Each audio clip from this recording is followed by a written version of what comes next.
Guys, in this video, I'm going to show you how to contact Microsoft Word customer support. If you find this video helpful, please drop a like and subscribe to my channel. In saying that, let's just jump straight into the video. Alright, what I'm going to do is head on over to Google, and now in the Google search box, I'm typing Microsoft Word customer support, and then I'm going to hit enter. Then from here, skip past the sponsor results inside Google results here. And then you want to click on to contact us, Microsoft support, from support.microsoft.com. And now you want to choose where it says show expand a list of products, and then click onto Word here. And then you can either get home support or business support, but for this demonstration we're going to do get home support.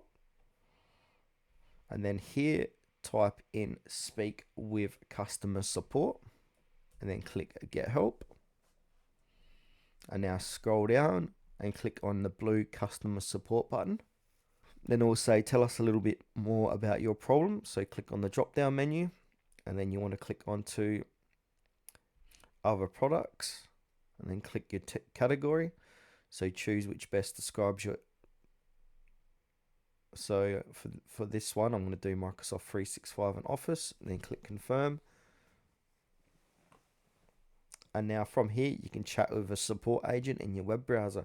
So go ahead and click onto that link. I don't want to open up the chat with them because I'm sure they're pretty busy. So I'll let them do their thing. And then from there, just say, hey, I would like to speak to Microsoft Office 365, or sorry, Microsoft Word customer support. And then they will direct you to that person.